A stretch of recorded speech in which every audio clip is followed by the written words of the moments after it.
Welcome to The Business Mind. Join me, Mark Fechner, as I sit down with business leaders to discuss their real-world challenges and formulate forward-thinking, creative solutions.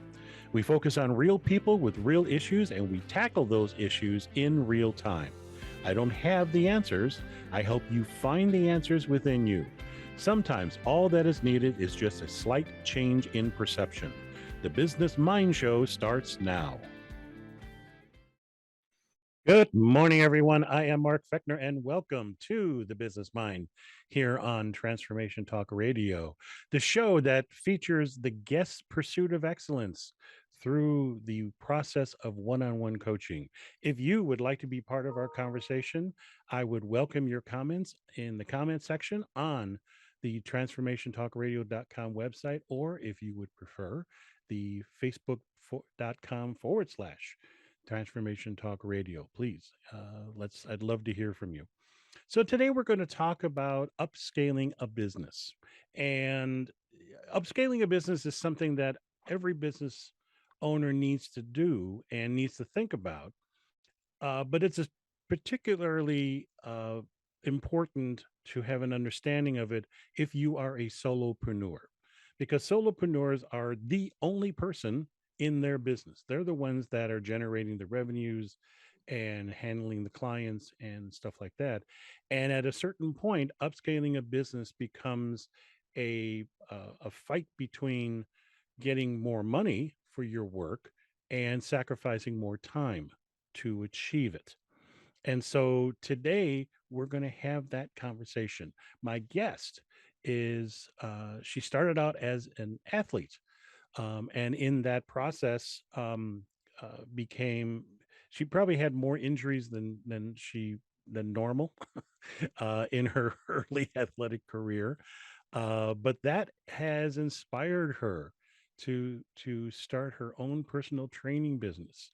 And in that process, she now works with clients on not just, exercise, but also basic movement and strength and balance issues that clients come to her with.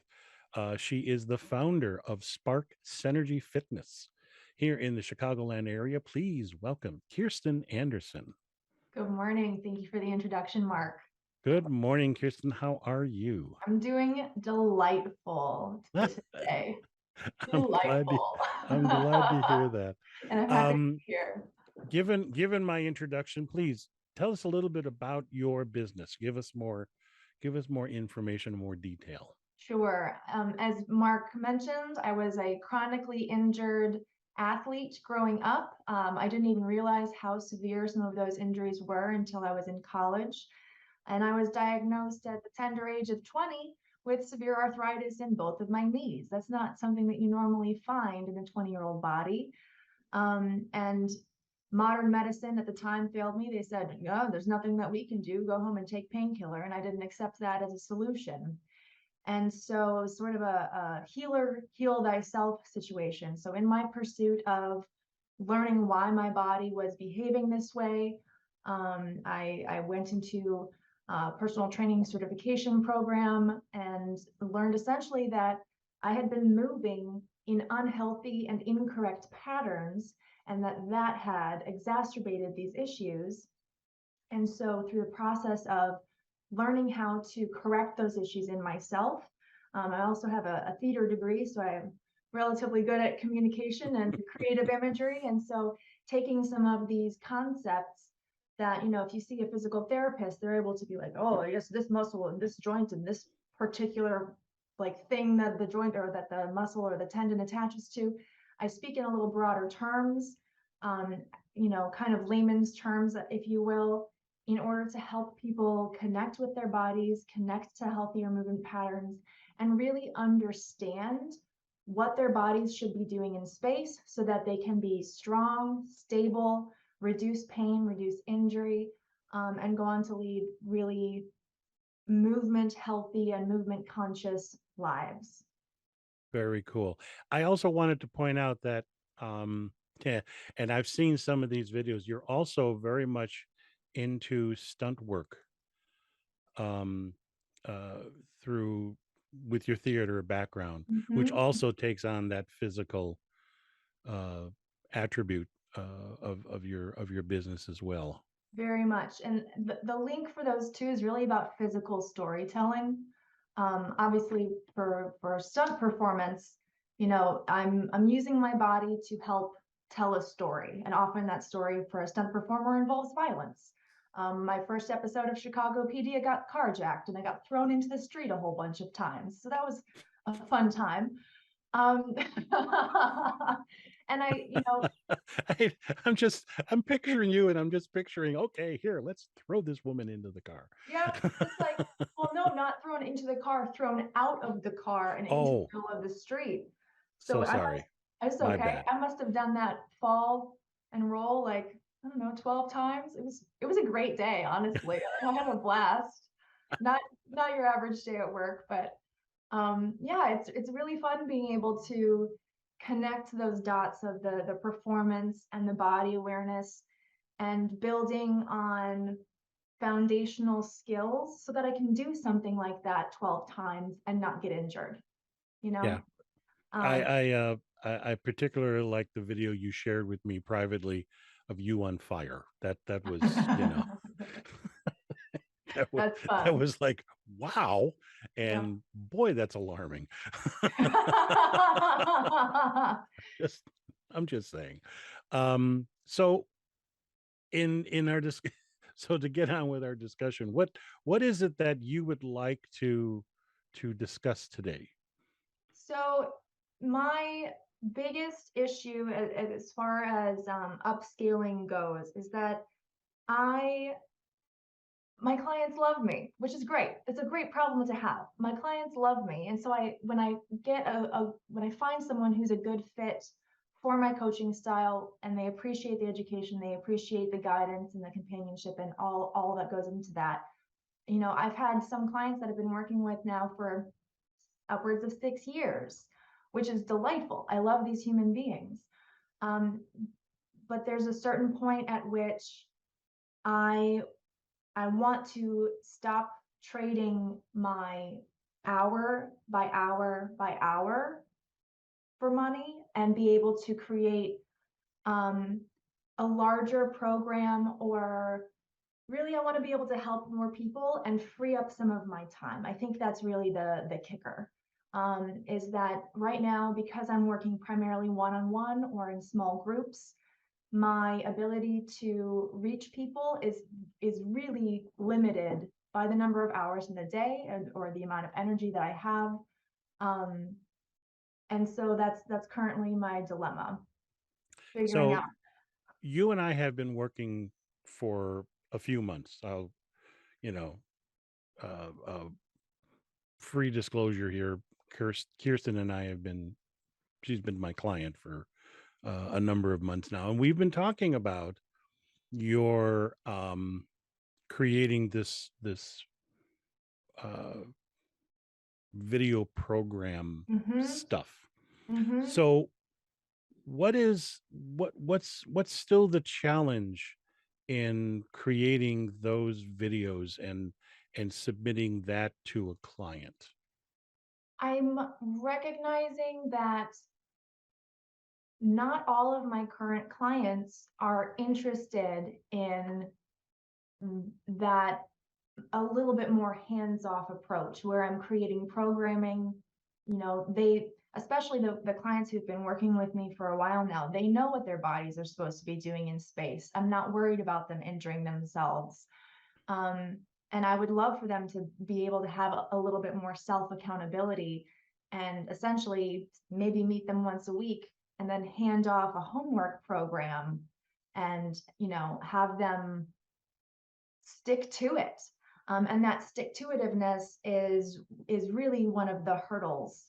And it might be because I'm too nice, and I've been, like I remember earlier in my career when I wasn't even working for myself yet, and I would give people a little bit of homework, And then I would see them again. And I was like, hey, did you do your homework? And they would go, no, they're like, oh no, I really messed up. Oh, I'm so ashamed of myself. I should have done it. I know I should have done it. Now I'm internally beating myself up. Yeah. And the empathic me, the me that doesn't like seeing people beating themselves up, would go, oh, it's okay.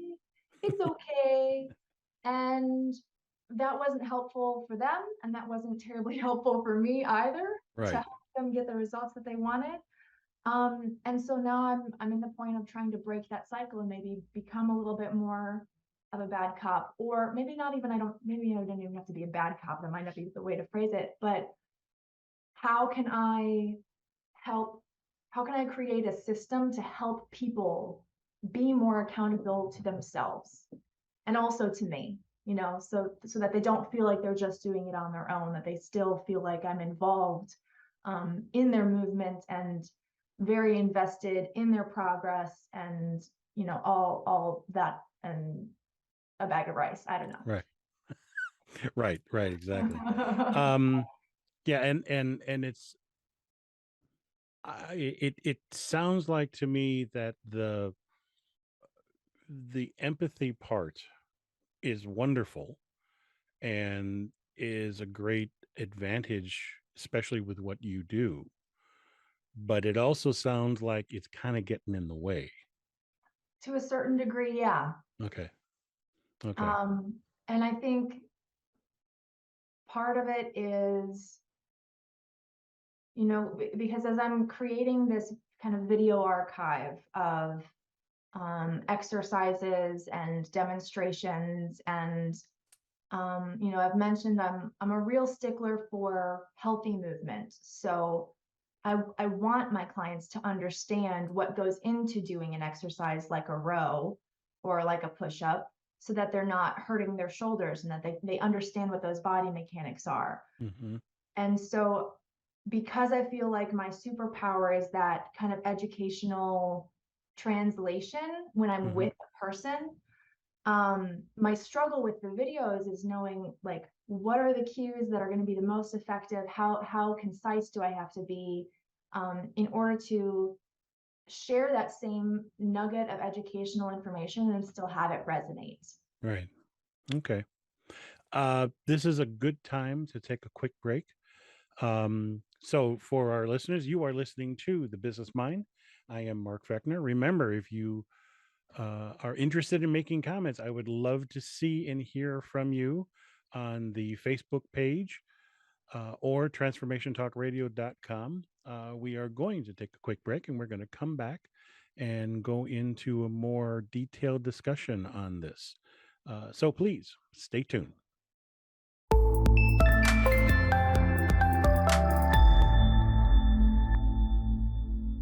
Welcome back. This is The Business Mind. I am Mark Fechner, and my guest today is Kirsten Andersen of Spark Synergy Fitness. And we're talking about the sales funnel and the sales funnel process, and how she can go about upscaling her business. Before we go any further, Kirsten, how can people get a hold of you? Best way is currently through my email address. I'm actually not on social media because I needed a break from my mental health. I hope that everyone else is able to mediate that how they see fit, but email is the best way to get a hold of me. My email is k.andersen, S-E-N, .synergy@gmail.com. And I'm sure it's in the program notes. It is in the program notes, yes. So during the break, we kind of talked about the sales funnel. Um, and I want to ask you, so for you, what is the biggest challenge in creating, how do I want to say this? Mitigating your client's need to have access to you What's on my what's on a my regular biggest basis. challenge? Yeah, Um, what's the biggest challenge in trying to wean your clients back, away from always having to work with you?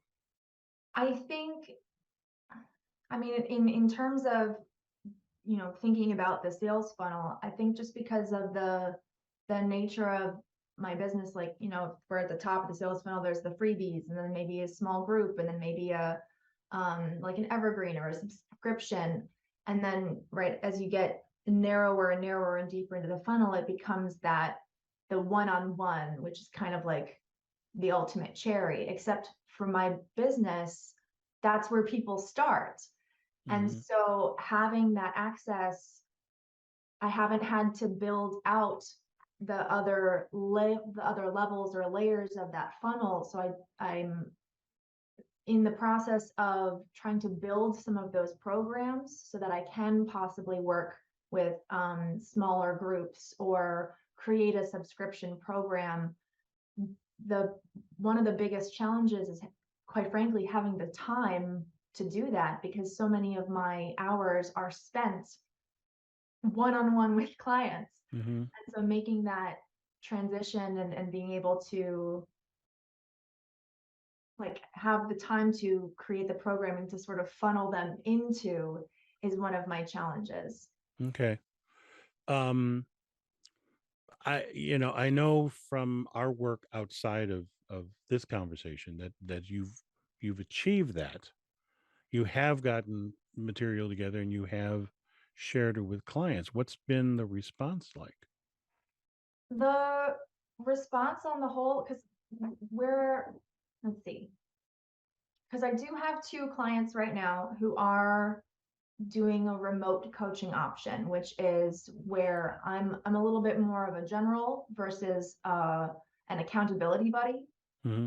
Um, and so what I'm finding is that the people who are fitting into that program better, where, we have a coaching session once a month to really check in and make sure that the work that we're doing is on track with the goals that we've stated, and, resetting, reframing kind of what we're focusing on.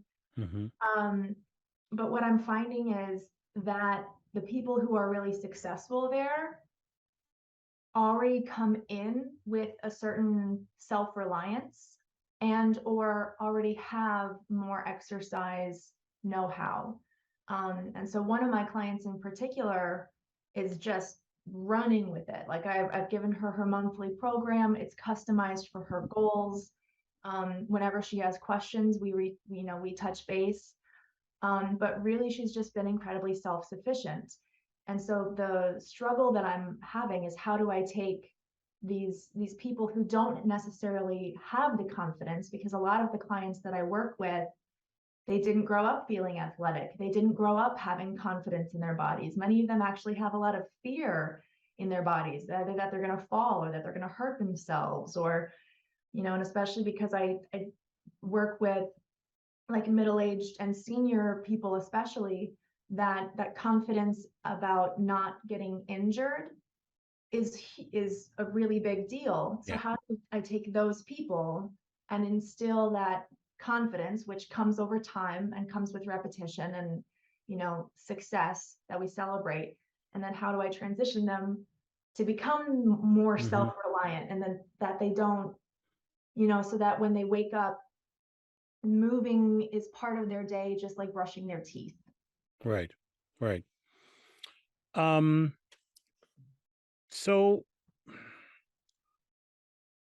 because your business is so tied to the personal, the one to one, this is how, whether it's virtual or in a gym, showing them how to move, showing them how to, the proper form for things and stuff like that.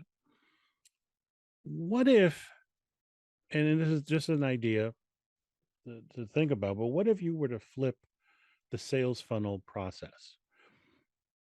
I know that you've you have a pretty good channel or a pretty good referral program on how Mhm. people come and find you. The this funnel idea of a sales funnel is really designed to, you have your higher level. I These people don't know you from Adam, so let's give them something free, and then maybe oh yeah, those, the percentage, those are going to go down, and, buy a book, Mm-hmm. and then the people from there, oh, they're going to buy a workshop. And then from there, they go down and, maybe it's a mastermind class, or, finally a one-on-one session with you.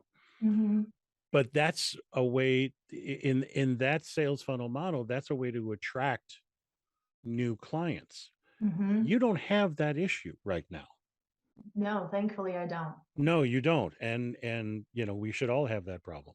Uh, so you're finding the clients. That's not the issue. It's the issue is, how do you go about still maintaining that and talking to those people, but having room and time for others, and upscaling the business. Mm-hmm. So what are your thoughts on that? I think that, well, one, I do want to say I am incredibly, incredibly lucky that, my clients are satisfied with me. I'm part of a business referral network called BNI, which is how I met Mark. And that's been a very good source of referrals for me as well, because it cuts out a lot of the middleman. When someone that you trust refers you to a professional, you're a lot of the hard work is over. And so my best clients come from that word of mouth referral. And I tend to get a decent number of them, which is great. Mhm. But I think that, especially with newer clients who are coming in, I don't have the time in my schedule, or even necessarily the bandwidth, to stay with everybody for 6 years like I have with, there's a handful of my clients that have really been a core piece of my business, and I love them dearly.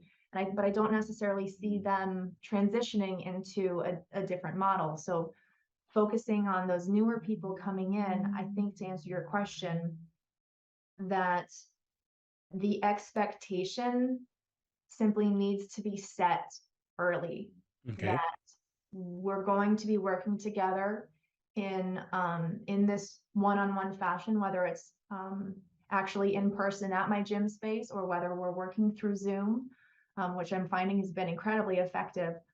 But that the expectation is we will work together um, a little bit more intensely for this dedicated amount of time.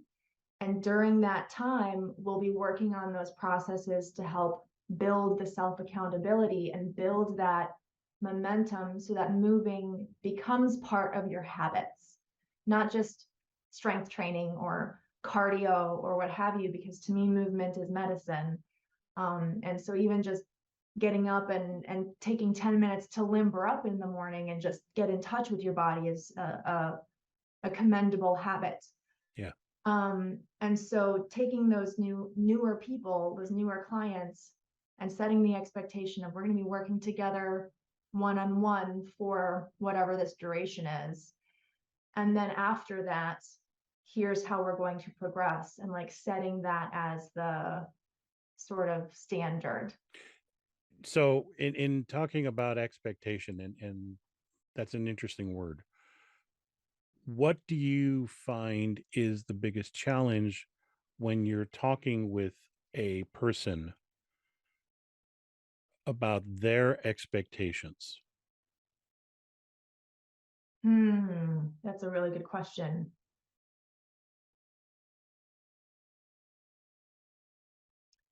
Um, I think that the biggest hurdle would be, it's very easy to talk with someone and agree, like, because when I work with people, I don't create a plan for them, I create a plan with them, Okay. which I think is a big distinction. But that, even when I'm creating a plan with them, and to them it sounds reasonable, it sounds like they're going to be able to do it, it sounds like, life isn't going to get in the way. I think one of the biggest hurdles is that life tends to try to derail us in a way. And so that expectation that, oh, I've agreed to this, it's going to be easy, and then it's not easy to change a habit. It's not Hmm. easy to build a habit. I think that's probably the biggest hurdle, is finding that resistance or those obstacles, and then still being able to reframe so that they don't lose hope and don't lose faith that they are capable of doing this themselves. So, in your conversation along those lines, what can you do, say, act differently to help alleviate the the fear factor? Mm. Or the should. I The should woulda, really do shoulda, my work. couldas. Yes. Yeah, that's the killer. Should is such a dirty word to me. Yeah. Um, I think it's honestly, to me, it's about finding the small moments to steal your time back. Okay. And that means, if someone's concerned about balance, what are you doing while you're waiting for the food in the microwave or while you're cooking something on the stove? It's finding moments to practice these things if they actually matter to you, but you have to decide if it's going to matter to you. So if because if it doesn't ultimately matter, then you're not going to try to find the time in your day, Hmm. you know, and that time doesn't have to be extreme. Hmm. We all need daily movement, but it doesn't have to be an hour and a half at the gym. You don't have to become a gym rat in order to um, move more, to feel better and feel healthier. You Right. know? So, what you're basically talking about, I mean, change is difficult. Change is Let's difficult. let's face it, especially when you're changing a habit that, going from a sedentary lifestyle Hmm. to one that includes and incorporates movement. So I think that the first hurdle is that once my clients and I are in the group of moving together, is that they have to recognize, oh, I really do feel better when I'm moving. Okay. So, how can you help them with that? I think I think that has to come, or does tend to come, in that first phase where Okay. I'm working with people closely. And then when I don't know, I might have to think about that a little bit more. Okay.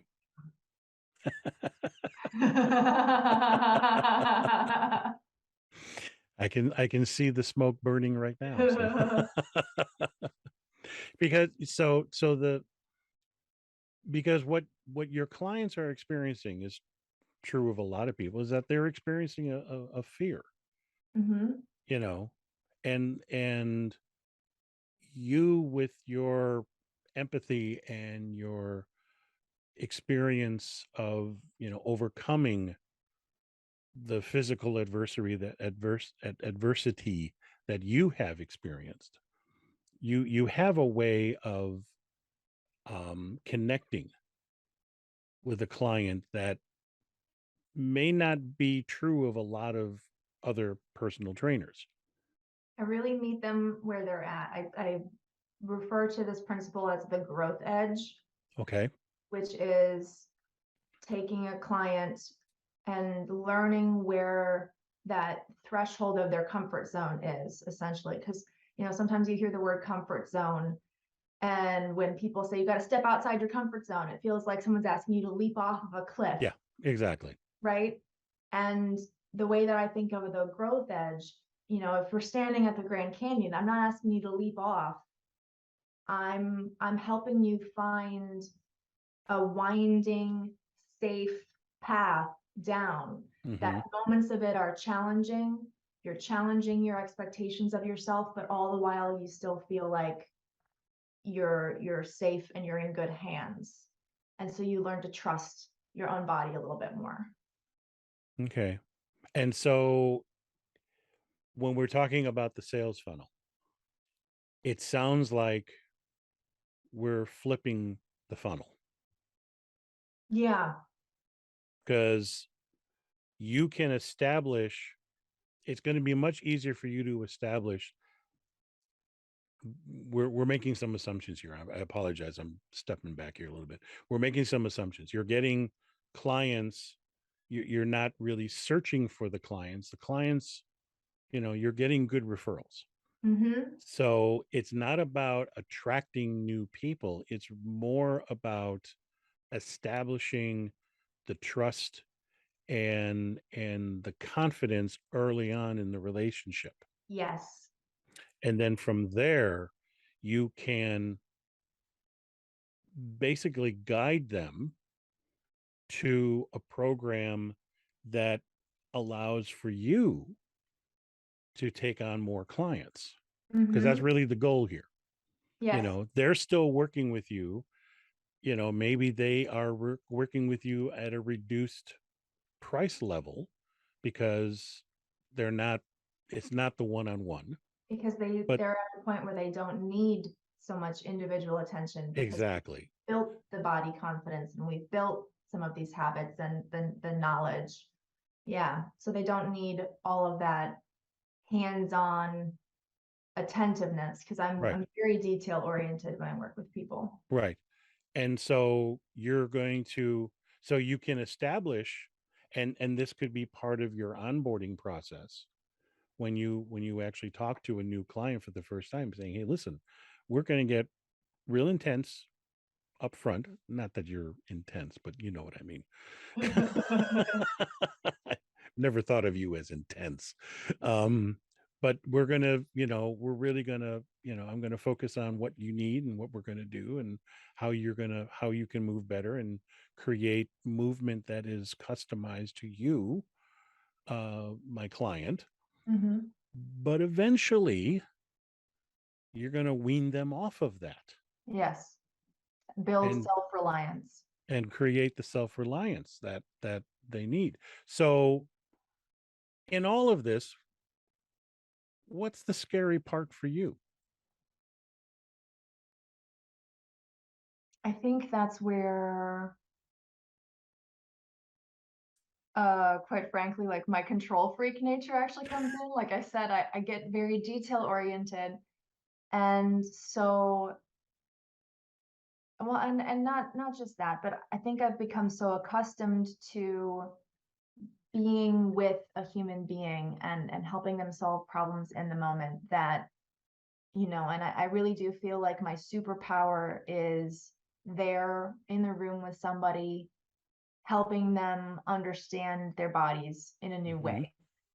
And I think the most challenging piece of being a little bit more hands off is that I have to recognize that I can't give all of my superpower in the same way to people and still be a little bit more of a coordinator for their movement as opposed to an accountability buddy. Hmm. Does that make sense? It does. And what is it about that it's is challenging for you? I think that part of it is I don't want my clients to feel like they failed. And I also Mm, think I probably take it a little too personally when okay. they don't do what they're supposed to. I feel like it's a failure on my part. Like I should have been able to supply them with more tools or more techniques or more, something. Hmm. Um, and so maybe I take a little too much responsibility Okay. for their inaction if they choose inaction. Okay. Okay. Because what you're describing is you know sort of the same. We've heard that eventually, the birds have got to get kicked out of the nest and they have to fly on Uh, their own. yeah. That's unfortunately that's the analogy that's running through my head. You're you're in that, it sounds like you're in that same type of of mindset is that, you know, okay, little birdie, time to fly. You know, at a Yeah. certain point, they need to, everyone, I mean, I'm no different in that, needs to take responsibility for what it is that that I want to accomplish. Mm-hmm. You know, and if that is being more physically active, if that means being more independent or have better balance or whatever, that's on me. That's my responsibility. And I will, you know, I would come to you and say, hey, help me with this, but you can't do this. That's actually a really good metaphor. Thank you. The Okay. picking the birds out of the nest. Kicking the birds out of the nest. We're going to subtitle this episode Kicking the Birds Out of the Nest. You're right. I can't flap for them, you No. know? But like I was saying with that growth edge, that's like, little baby bird desperately holding on to the edge of the nest with their claws and flapping frantically, just trying to figure out the mechanics Mm-hmm. of flight before they actually take off. Right. Like that's that growth edge, that place where you feel a little bit challenged, but you also know that you're safe, and that you can build the skills. So the question then becomes is how can you in your coaching practice, how can you lead your clients to that edge and then help them fly on their own? I think it's going to involve taking what I'm doing with my remote clients right now and integrating that protocol as a homework protocol earlier on with my clients, with my Okay. in-person clients, so that they learn the system. We set up the ways to be accountable while they're still working with me and playing in that growth edge. And then once they have the confidence, that way it's not necessarily a leap off. You're just continuing, to go back to that analogy, someday the little baby bird who's flapping frantically on the edge of the nest will realize that, oh, I can actually release my claws and be airborne for a bit Mm-hmm. and then come Mm-hmm. back down and then all of a sudden they're just continuing what they've been doing and continuing what they've been learning. So I think it's really going to be about pulling that system and integrating it with all of my in-person clients so that it's not a leap. Okay. Okay. And we got a few more minutes here before the break. And how do you see yourself starting to integrate that into your client base? Well, I'm trying because I that's a good question.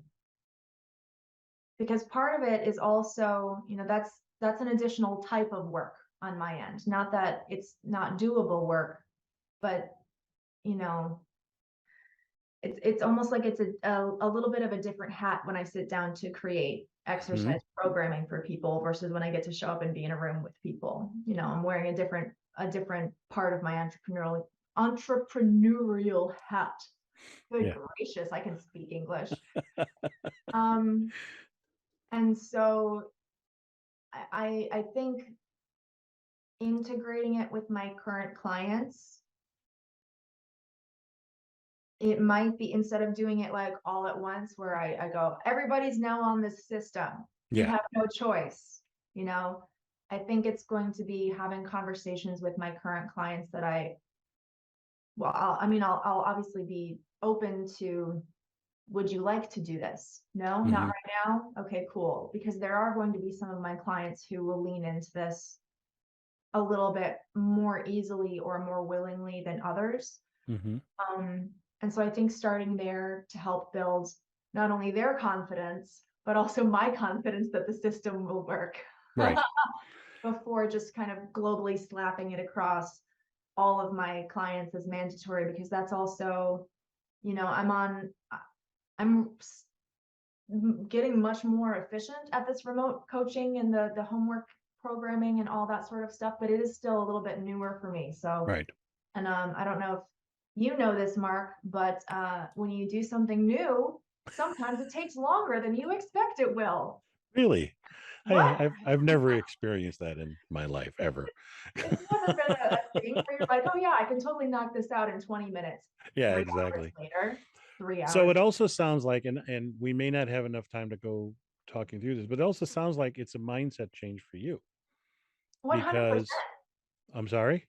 100%. Yeah. Yeah, because your empathy has really sort of driven how you interact with your clients. Yes. And now it's like you love your clients, you've more than said that, and they love you. Now, how do you give them love but say, okay, we need to we need to push back just a little bit. A little more tough love. A more tough love. Maybe Tough love, that's Kirsten. yeah, I mean, exactly. my martial arts instructor, Master Daniel Pacina, he talks about, when he went over to train in China, his instructors would literally hit him with a stick if he wasn't doing something correctly. And what do you do when you get hit with a stick? You learn real fast, don't you? You learn real fast not to do that again. Yeah, and there's an old adage I've always heard, you want to get someone's attention, hit them with a 2x4. So Oh my goodness. Not that I'm advocating for any sort of physical violence. no, of course not. No, we'll keep that in the stunt realm. We'll pretend to be Exactly, violent exactly. together. We're going to take a quick break here. Before we go, one more time, Kirsten, how can people get a hold of you? Best way at this moment is through my email, k.andersen, synergy@gmail.com. All right. So if you have any personal training fitness questions, email Kirsten and she'll be happy to help you out. We're going to take a quick break, but when we return, I'm going to ask Kirsten what are some of the takeaways she's going to take from today's session. If you have any insights, again, I would welcome your comments on the transformationtalkradio.com website or facebook.com/transformation talk radio. So we'll see you on the other side of the break.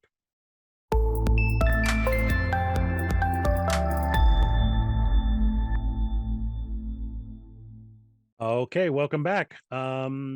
So Kirsten, what are you going to walk away with today? The baby bird analogy. Okay. I really, really like it. It's because like I mentioned earlier, especially when I was attempting more at the beginning of my personal training career to have people do homework, and then I was being met with not only resistance on their end, but also like my emotion. I felt like I was failing if they weren't doing it. And that baby bird, once they take off, there's really nothing that I could do about it. It's on them. Mm-hmm. So that, recognizing that there's kind of phases, getting a new baby bird in the nest, helping them get comfortable and confident with the lingo and the expectations and like the body awareness, then kind of getting them on the edge of the nest where they're starting to flap and really practicing some of these skills and being more and more challenged. And then sending them off into the universe, and I will be there to support them, but not being as attached to their ability to fly or not, because ultimately it will be, we all have individual self responsibility. Well, and I think also the other thing to remember is that, they're going off and flying and, they have their own lives to lead, Mm-hmm. you know, um, challenges will come up Mm-hmm. and it may very well curtail their ability to, follow a regime of exercise or, regular movement for whatever reason. And, it might not be a fault, it might not be their fault. It's Sure. just how things happen. Yeah. So it's not it's less about, you know, the exercise and more about the mindset and setting the expectation. Mm. And the helping my clients and I mean in general just people that I come in contact with, we don't move enough in our culture. We're very static. What's the word I'm looking for? Where we sit a lot. Sedentary. Ha! Sedentary. That's the word. English. Yes. Um, and just getting over that hump where they realize viscerally, like their body and their mind and their emotions, like it's all kind of woven in together. And Hmm. movement helps not just the body, it helps your mental health, it Yeah. helps you regulate stress and be on more of an even keel emotionally. And so you're totally right. All these other things come up and obstacles will always happen because that's how the path of life works. Um, and so having clients who can go through this process with me where we're working intensely together. I'm integrating that kind of remote coaching or that little more hands-off guidance. I'm integrating that piece of it while we are working together, which I think is going to be I would say that's my second biggest takeaway. Okay. Um, or maybe it is my biggest takeaway. I don't know, but it's a takeaway. It's a takeaway. Um, and then, having them realize that, yeah, it feels good to move. Hmm. Like at the end of And the and perhaps in your conversations with people in that beginning, you know, more intensive period, you can help your client make that connection that hmm movement is not just good for the body, it's good for the mind, the soul, you know, hmm everything. You Yep, know, the more that can, it sounds like the more that connection can be made, the more likely they are to be successful moving forward. literally moving forward. Literally moving forward. Exactly. Exactly. Um, okay. Any other thoughts here? I, there's a whole industry that the whole fitness industry just floods us with messages that can seem disparate. Sometimes they are competing. You go to Google and you ask like, what's the best way to do this? And you'll get five completely different answers, and you don't know which way to turn. And so my my wish for people, my hope for people is that, by spending time with your body, whether it's intense exercise or whether it's 10 minutes sitting on the floor stretching with your kids, it doesn't have to be intense. But when you are able to spend time paying attention to your body has signals and things that it's trying to tell you all the time. Hmm. And the more that you can create space to listen to your body, the more you'll find yourself wanting to move, wanting to find ways to interact with other people that involve movement. Um, and that, really movement is life. Yeah. Cool. I like that. We're gonna stop there. Okay. Movement is life. I love that. Um, one more time, you can reach Kirsten at Kirsten At, dot nope, K dot. K. I'm sorry. It's okay. It's okay. It's too long of an email address if I gotta say it myself. It's too long, Yeah. but here it is anyway. k.andersen, the Danish way, Andersen .synergy @gmail.com. Yes. If you would like to work with me, either on a one-on-one session or if you'd like to be a guest on my podcast, I would welcome a conversation. You can reach me at markfechner.com. There is a link there for a 30-minute free conversation, or you can email me at mark@markfechner.com. I am happy to take those as well. And Thank you. not to cut you off, I just want to give a hearty recommendation. Uh, Oh, as Mark has said, we've been working together for a number of months, and his assistance and guidance and his ability to pose the right questions to help me discover what my path is and where I need to go has been instrumental.